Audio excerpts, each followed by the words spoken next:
locked and loaded, ready to go. We got the new Anderson hitch in there, all hooked up, everything re-torqued.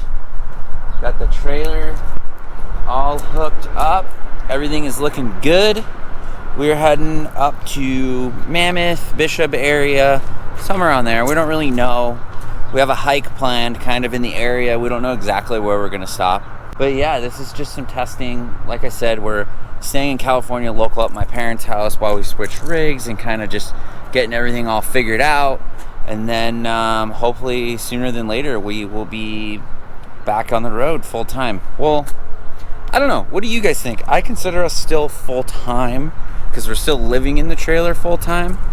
We're just, we're just doing like long weekend trips Thursday through Monday, basically every week. And then we're just crashing here 3 days a week. So still full time for sure. I don't know. Guess it doesn't really matter.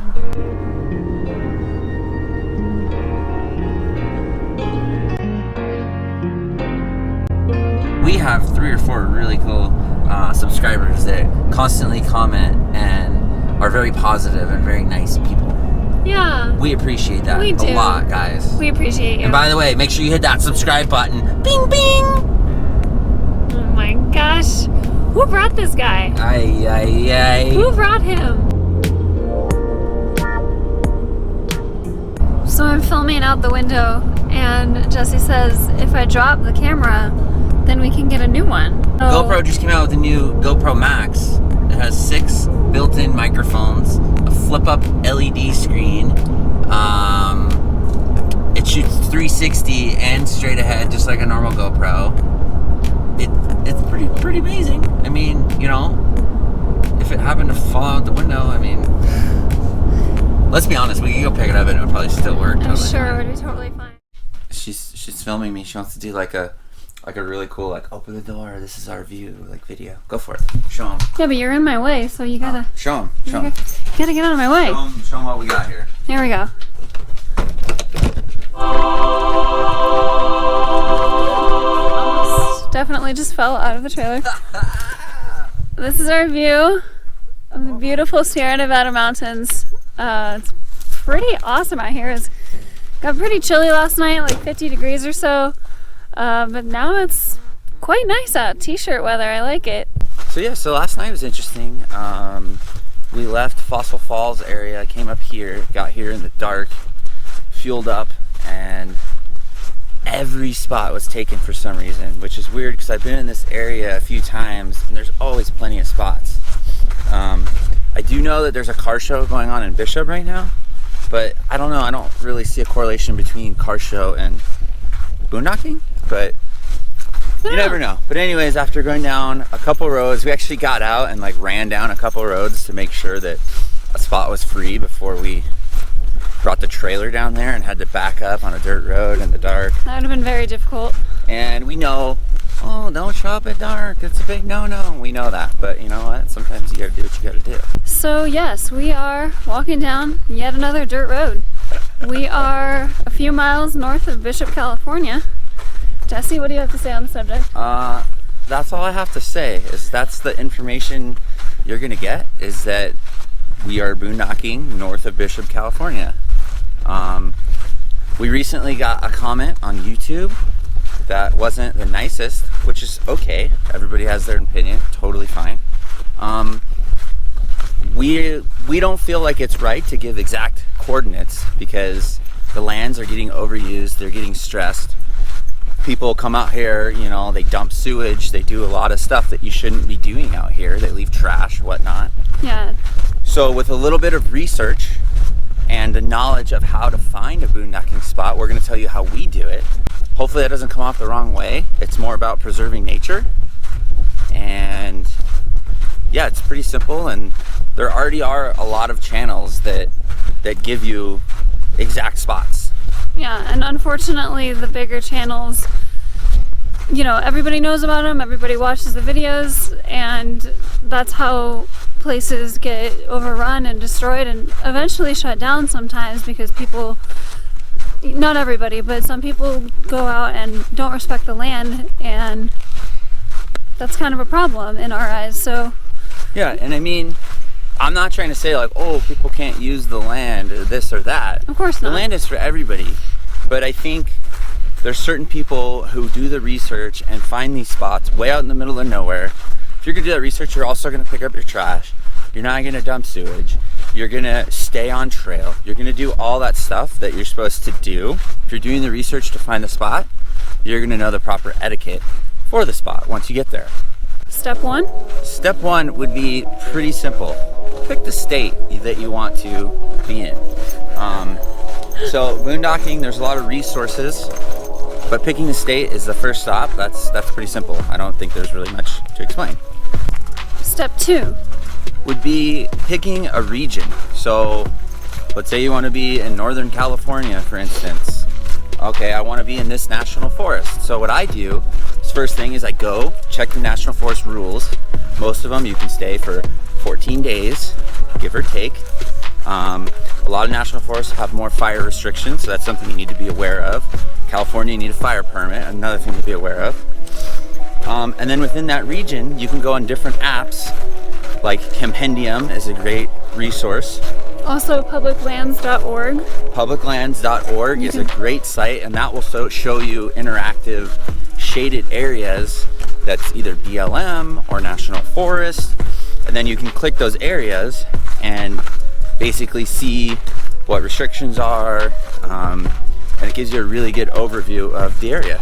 And I just realized on publiclands.org you can search by state and by region and kind of filter out different features of it, so it's a cool fact for you. Okay, step 3, Google Maps. So we use Google Maps, satellite view. That is probably one of my biggest things that I use. And what I do is I look for, you can see if trees are covering the road too much. You got to think our trailer is 13.6, it's pretty tall. So you have to look for stuff like that. You have to look for hairpin turns that you might not be able to make. I always I'll go to a certain point and then be like, oh, here's this road I can jackknife and turn around in if need be. You also don't know how rocky the road's gonna be. So Google Maps is a great resource. You can actually, believe it or not, this is one of my biggest secrets right here. Zoom in on dirt pullouts and spots that look like camp spots. Look for fire rings. If you see a fire ring, you know that you can camp there. I mean, obviously after you've done your research, people have camped there. So an important fact to know is that with the fire rings, sometimes there have been existing fire rings in certain locations that have since been closed because they weren't supposed to be there in the first place. So if you get there and the spot looks blocked off by like big boulders or something, that's a clear indication that you shouldn't camp there. Yes. And definitely never create a fire ring when one was not already pre-existing. So using existing fire rings, and like she said, if there was like a turnout and then the Park Service put giant boulders to keep you out of that turnout, they're doing that for a reason. Yep. So don't squeak through, don't this or that, and there probably will be signs posted. Don't tread over shrubbery or like areas that haven't been, already worn down, I guess. Yeah, pretty simple. It's already existing, the road's already there, the spot's already there, that's fine, but don't create new ones. We kind of went off on a tangent on step 3. Step 4 would be using various apps to check the cell service. If you're a full-timer and if you need good cell service, probably our number one is what's called Ookla. Speed test by Ookla. And it shows shaded areas of certain providers where there should be service. It's not guaranteed. Actually on Apple, that app doesn't have that functionality, but with an Android phone, Ookla does have the function to view a coverage map.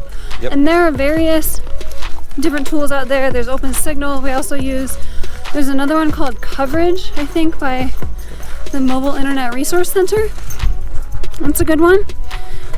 And And also Compendium has on theirs, they'll show you a little, it has 4 bars or whatever, but I wouldn't go by that if you really need good internet, because we've gotten somewhere where it says, it's 4 bars.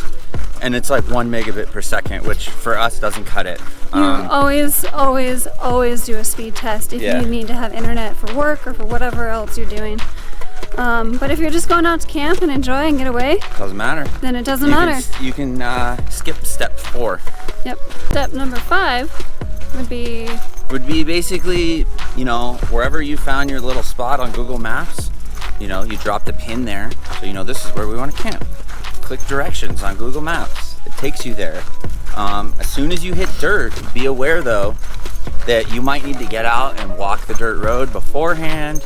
You might need to make sure that there's clearance. Last night we walked up 2 different roads, making sure that we thought we could get in there safely. So it's not as easy as people think, and this is why we don't like the idea of just, here's the coordinates, go have fun, because to be honest, the spot we're in right now, 90% of people would not go down that dirt road, especially with the size of trailer that we have. Yeah, a trailer our size. And we put the work in. We probably jogged a couple miles last night, like trying to find a good spot. And we actually have years of experience of, regular off-roading, just like truck camping, car camping, tons of experience, driving off-road and finding campsites, and we've put the time in and the effort in, and we respectfully think that other people should do the same for themselves.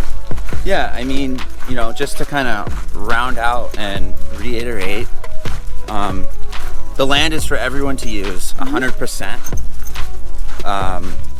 We just think that when you just start dropping like exact locations and stuff like that, it can ruin the land, and there's a lot of stuff that people who don't take the time to learn how to do the process and learn how to find the spots and all that, they might not know the rules for the land as well. It's very different from an RV park. It's very different from a campground. A lot more freedom, but it's a lot more work. That's why we don't do specific geotags on Instagram, for example. This is an area that we're in California. We feel that we've given away enough just by saying that we're north of Bishop. So if you wanted to find this spot, I recommend you do some research and follow our 5 steps. Final thoughts. Take care of the land, pick up your trash, and preserve it for future generations, please. And thank you.